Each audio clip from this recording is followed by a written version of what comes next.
Me ollaan nyt kesämökin saunassa tekemässä panelointihommia ja tuotteen meillä on tässä tämmönen aika mielenkiintoinen Huliswoodin uhtua kelopaneeli. Ja tää poikkeaa aika paljon normipaneloinnista, koska tää on aika jämäkkää tuotetta. Tämä kelopaneeli pystytään asentamaan ihan normaali koolausjaolle. Tietenkin semmosia poikkeuksia tässä on, että nämä nurkat pitää tehdä silleen, että kun toi nurkkakelo on sen verran leveämpi, niin sinne pitää laittaa tommoset 200-200 laudat ja mitottaa ne just oikeisiin kohtiin. Tai sitten tehdä silleen, miten me täälläkin tehtiin, että me laitetaan sinne nurkkaan ne 2 laudat ja sen jälkeen kasvatetaan vielä tommosella 50 rimalla sitä, niin silloin saadaan toi nurkka sinne kiinni ja saadaan myöskin nämä kelon päät sinne kiinni. Tähän toimitukseen kuuluu tuommoiset omat nurkkakelot ja ne asennetaan aina ensimmäisenä. Ne kannattaa suorakulman kanssa laittaa 90 asteen kulmaa ton seinälinjan kanssa ja sen jälkeen kiinnitys tehdään viistosi tuolta reunoista.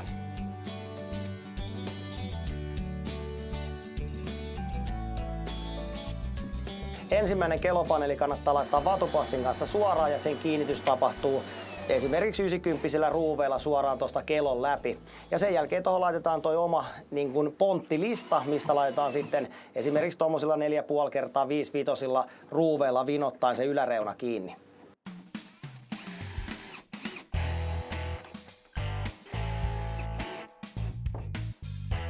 Nämä kelothan on molemmin puolin uritettu ja nyt kun tämä asennus etenee, niin aina yläreunaan sitten asennetaan toi ponttilista ja kiinnitys tapahtuu pelkästään sitä ponttilistan läpi.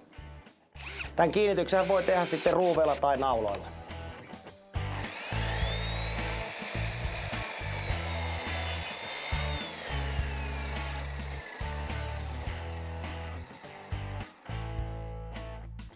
Näiden kelopaneeleiden vahvuushan vaihtelee 5 ja 7 sentin väliin ja nämä on myöskin eri levyisiä, eli sillä saadaan vielä lisää sitä elävyyttä aikaiseksi tänne saunaan. Ja ne leveydet on 17 sentin ja 12 sentin väliin ja tässä on aika jännä juttu sekin, että näissä on haettu vielä semmoista tukkimaisuutta, eli toi toinen reuna on aina hieman leveämpi kuin tämä toinen, eli näitä kun asentelee, niin pitää katsoa, että joka toinen menee aina toistepäin, niin silloin se etenemä tapahtuu silleen, että se olisi suurin piirtein vatupassissa. Ja nyt kun näitä sitten asennetaan rivi kerrallaan, niin kannattaa myöskin katsoa sitten, että nämä suurin piirtein joka seinä etenisi samaa vauhtia. Ja jos näyttää, että joku seinä etenee vaikka edellä, niin sitten niille muille seinille laitetaan leveämpää paneelia ja sitten sille yhdelle seinälle laitetaan kapeampaa, niin silloin me saadaan se etenemä pysyä suurin piirtein tasaisena ja silloin tonne katorajaan tulee aika lähelle samanvahvuiset paneelit.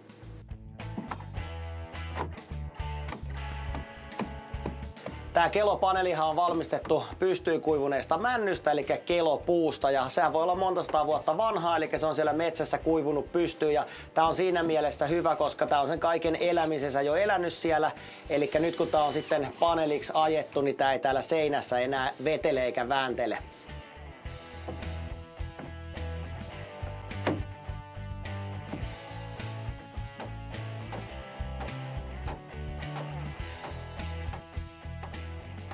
Jos haluaa, niin näitä paneeleitahan voi tuossa ladonnassa vähän valkkaa, eli jos ei nyt tykkää vaikka jostain lahokohdasta tai jostain kaarnanpalasta tuossa paneelin kyljessä, niin laittaa ne sitten tonne lauteiden alle piiloon, niin silloin tästä saa tästä saunasta varmasti semmoisen omaa silmään miellyttävän lopputuloksen.